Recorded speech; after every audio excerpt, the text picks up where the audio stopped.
How's your day going? Today on Psychological Depth, we'll talk about the topic, these female jobs can destroy marriage. No one talks about this. Let's tune in together. There's a divorce attorney in Los Angeles who told me something I haven't been able to shake. He's been practicing family law for 30 years, thousands of divorces, every configuration of marital destruction you can imagine.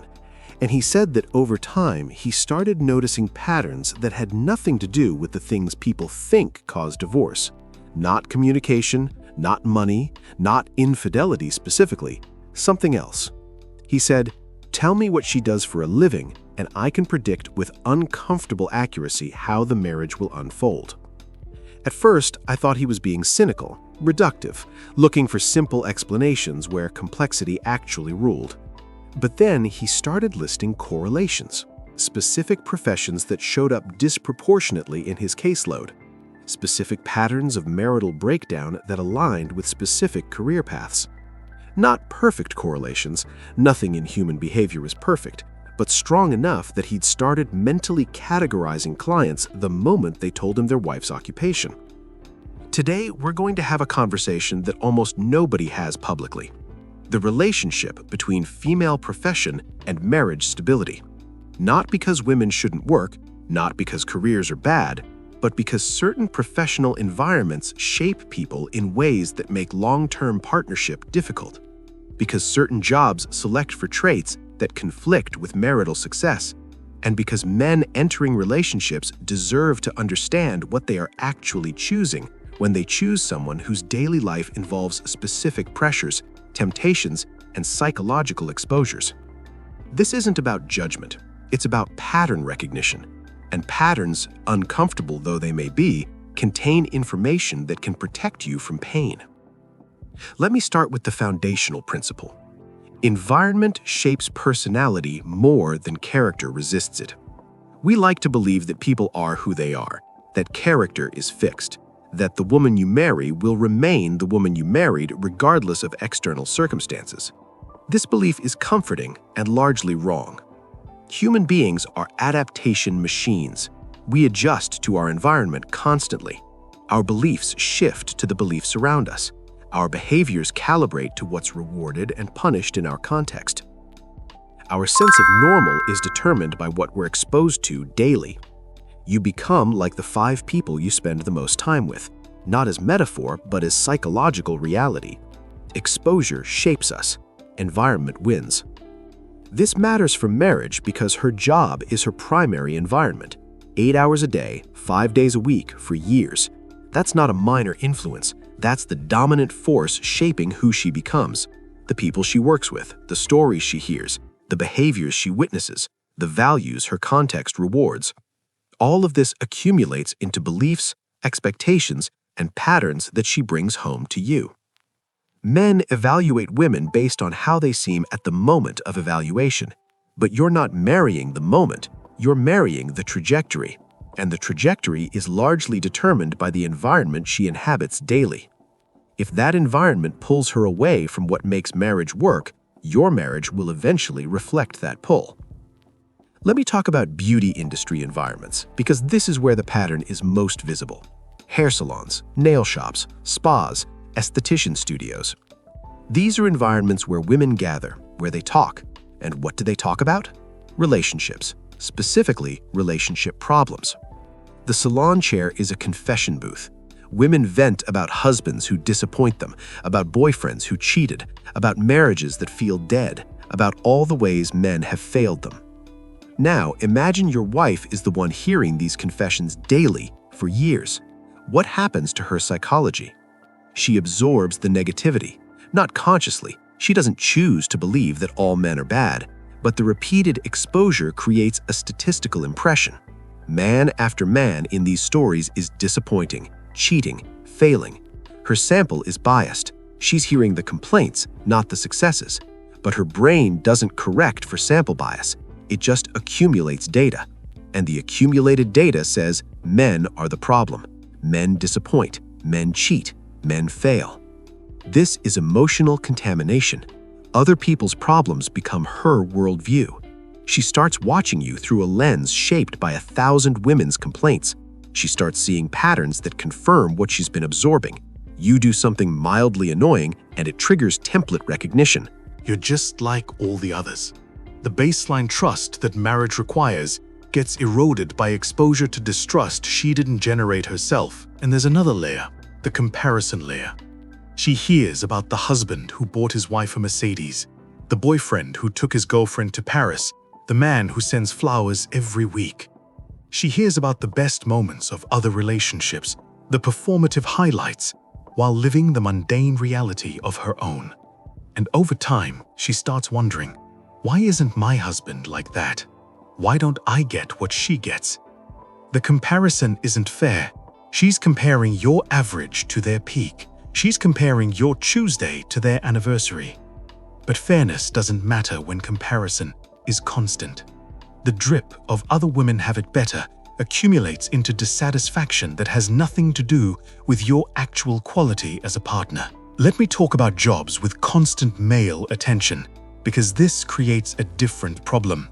Receptionists at high-end venues, bartenders, gym front desk staff, pharmaceutical sales, real estate agents, promotional models. Any job where her appearance is part of her professional value and male attention is constant. Hat happens. When attention is abundant, it loses value.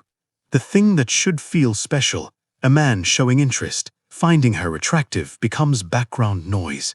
She's so saturated with male attention that individual attention doesn't register. Your attention, specifically, because you're just one of many, one voice in a chorus she hears all day. This creates ego inflation. She feels constantly desired, which sounds like it would make her confident, but actually makes her entitled. She develops an inflated sense of her market value because she's receiving constant feedback that she's desirable.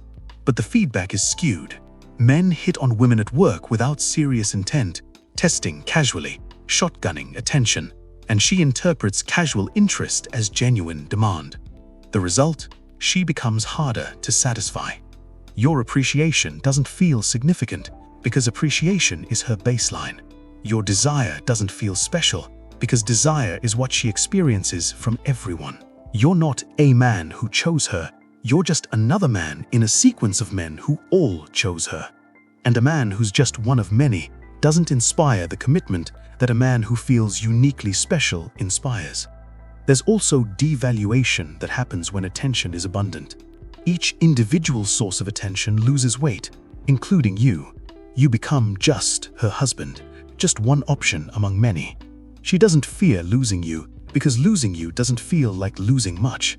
There are others who would take your place. The normal fear of loss that motivates relational investment, she doesn't feel it. And without that fear, investment declines. Let me address jobs where beauty is the product, because this takes the dynamic further. Singers, dancers, actresses, artists, writers, women whose work involves emotional expression and performance. Creative work requires emotional access, the ability to feel intensely, to channel feelings into work, to experience life as material for creation. These are valuable traits for art. They're often destabilizing for relationships. The creative woman lives on emotional swings. She needs highs and lows to fuel her work. She experiences life at amplified volume, and when life is stable, when the marriage is working, when nothing dramatic is happening, she feels flat, unstimulated. The peace that a healthy marriage provides doesn't serve her creative needs. So she creates drama, not always consciously, but the pattern is consistent. The relationship becomes material. Your conflicts fuel her art. Your pain provides inspiration.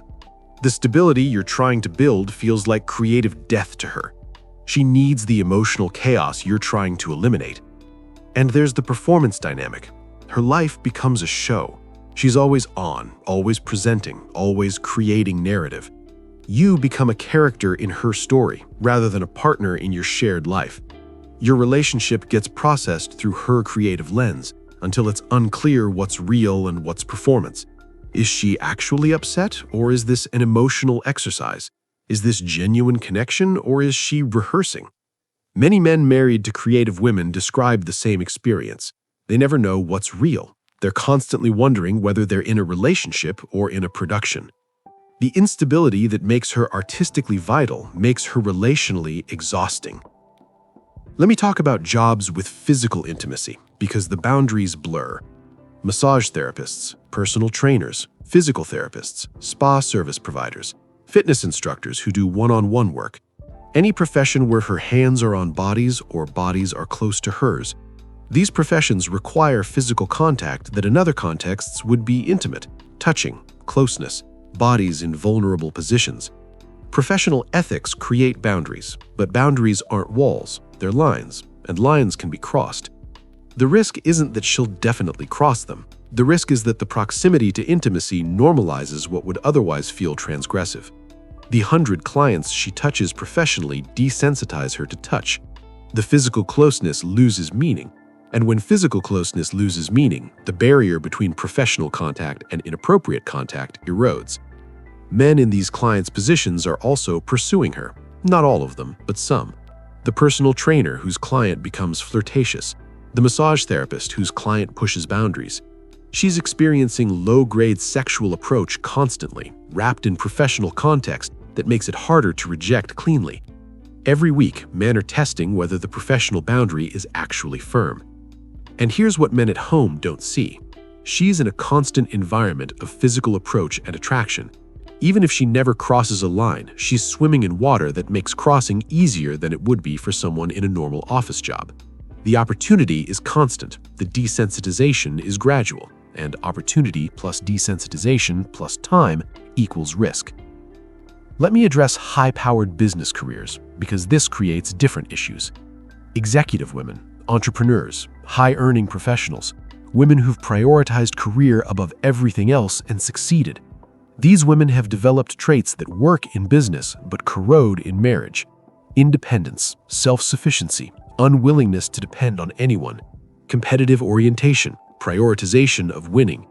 These traits built their careers. They destroy their relationships. Marriage requires interdependence, the ability to need and be needed, the willingness to depend on someone else, the capacity to put partnership above individual achievement. But she's spent decades training the opposite. She's trained to not need anyone, to compete rather than cooperate, to prioritize her success over communal outcomes. When she brings this home, the marriage becomes a competition. She's not your partner, she's your rival. Her success and your success feels zero-sum. She can't subordinate her priorities to family because subordination feels like weakness. Every discussion becomes negotiation. Every conflict becomes a case to win.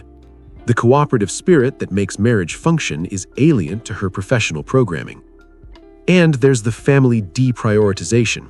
Her career came first for 15 years. Children and home were deferred. When they finally arrive, if they do, they're competing against deeply ingrained work identity. She doesn't know how to be present for family because presence was never rewarded. She doesn't know how to slow down because slowness feels like failure. The kids get delegated. The home gets outsourced. You get scheduled like a meeting. Let me address psychology and coaching professions because these carry unique toxicity. Therapists, life coaches, counselors, women whose professional identity involves understanding and guiding others' psychology. On paper, this seems ideal. She understands human behavior. She has tools for communication. She should be great at relationships. In practice, it often works opposite. She becomes the expert in the relationship, not your partner, your analyst. Every conflict gets pathologized. Your normal emotions become symptoms, your reasonable positions become defense mechanisms. She has vocabulary to dismiss your perspective and framing to make herself superior. You're being defensive. That's your attachment style talking. This is clearly unprocessed trauma. The therapeutic language becomes weaponry. She's not arguing with you, she's diagnosing you. And the diagnosis always favors her position because she's the one with the professional authority to diagnose. This creates massive power imbalance. You're not having a discussion between equals, you're being assessed by an expert who's already concluded you're the problem. Your attempts to advocate for yourself get reframed as resistance. Your emotions get categorized as pathology. The relationship becomes therapy, where she's always the therapist and you're always the patient who won't accept her interpretation. Many men married to psychologists describe feeling perpetually analyzed. never able to just be, never able to have a normal argument. Everything filtered through clinical framework that positions her as healthy and you as needing correction. Let me talk about athletics and competition, because this creates its own issues. Professional athletes, competitive fitness, sports coaches, women whose lives center on physical competition and performance. Athletic women are addicted to adrenaline. Competition provides massive dopamine spikes. Training involves pushing through discomfort for reward. Her entire neurological system is calibrated for intensity, for winning, for the high that comes from physical achievement. What happens when she retires, or when competition becomes less central? The family routine doesn't provide the adrenaline she needs. Home life feels flat. You feel flat. The stable partnership you're offering competes against the neurological baseline she established through years of intense physical competition. She starts seeking the missing stimulation, sometimes through inappropriate exercise obsession, sometimes through creating drama at home, sometimes through pursuing intensity outside the marriage. The adrenaline has to come from somewhere, and if you're not providing it, she'll find a source that does. There's also the competitive orientation that doesn't switch off. She's trained to win, to beat opponents, to dominate competitions, and you become the opponent she can't stop competing against. Your accomplishments trigger her competitiveness rather than her pride. Your success feels like her loss. The teamwork marriage requires conflicts with the competitive wiring she's developed over decades. Let me address media and visual professions because these shape values. Photographers, journalists, media producers, content creators, women who work in industries that shape public narrative and visual culture. These industries have specific value systems: progressive on social issues, permissive on sexual boundaries, skeptical of traditional structures, hostile to conventional family values. The woman who works in these environments absorbs these values by osmosis, not because she's weak, because environment shapes everyone. Over time, her views on marriage, family, and relationships shift toward what her industry normalizes. Open relationships get framed as evolved rather than destabilizing. Children become optional lifestyle accessories rather than central purpose. Traditional gender dynamics become oppression rather than functional arrangement. Her environment teaches her to see your values as backwards and her industry's values as progress. The gap between you widens without either of you choosing it. You hold values from outside her industry. She absorbs values from inside it. By year 5, you're barely speaking the same moral language, not because either of you betrayed each other, because her environment reshaped her without your consent or awareness. Let me address the central point. Career choice reveals character. A woman doesn't randomly fall into a profession. She chooses it, or she's drawn to it based on who she is. The career isn't just a job, it's an expression of her internal priorities, needs, and values. The woman drawn to the beauty industry often values appearance highly. The woman drawn to performance often needs attention. The woman drawn to high-powered business often prioritizes status over connection. The woman drawn to psychology often wants to understand because she has something unresolved. The career choice is diagnostic. It tells you something about who she is underneath. This doesn't mean everyone in a profession is identical, but it means that professions select for types. The sample of women who become promotional models is different from the sample that becomes accountants. The selection pressures that each career applies filter for different traits. When you date someone in a profession, you're dating someone who passed through that profession's filter, and the filter reveals what it's selected for. Let me address the illusion that she'll change, because men believe this constantly. Once we're married, she'll settle down. Once we have kids, she'll prioritize family. Once she's away from that environment, she'll become different. This is almost always wrong. Personality is plastic early in life and increasingly rigid with age. By the time she's 25, 30, 35, the patterns are established, the values are set, the orientations are fixed. Marriage doesn't transform people. Children don't transform people. You don't transform people. The woman you marry is the woman you'll have. The patterns that exist before marriage will intensify after it. The woman addicted to validation will seek it after marriage. The woman who prioritizes career will continue prioritizing it. The woman whose job shapes her toward distrust of men will carry that distrust into your home. You are not the exception. You're not so special that you override decades of psychological formation. What you see is what you get.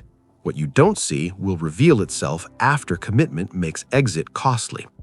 Let me talk about commitment and fear of loss, because certain professions eliminate this. Marriage stability requires something counterintuitive: fear of loss. Not terror, not obsession, but the recognition that losing this relationship would cost something significant. That fear motivates investment, motivates working through difficulty, motivates not blowing up the relationship over temporary frustration. Women in high-attention professions don't feel this fear. They know they've demonstrated daily that male attention is abundant. They know that if this relationship ends, another will begin. The line of interested men stretches around the block. She can see them, she works with them, they approach her constantly. When the option to leave feels costless, the motivation to stay diminishes. Why work through this conflict when you can just start fresh with someone who doesn't annoy you yet? Why tolerate his flaws when there's a line of men without those specific flaws? The fear of loss that would make her fight for the marriage doesn't exist because loss doesn't feel real to her. This is why women with abundant options have higher divorce rates. Not because they're bad people, but because they can leave easily. The abundance undermines the commitment. The options undermine the exclusivity. She's not fully in because she never has to be fully in. Let me give you the framework, because this is what you need to hold. When you're evaluating a woman for long-term partnership, you're not just evaluating her. You're evaluating her world, her environment, the forces that shape her daily, the values she's absorbing, the influences she can't escape. You're marrying her context as much as you're marrying her. Ask yourself, what does her job expose her to? What psychological effects would that exposure create over time? What values does her industry promote? What traits did her profession select for?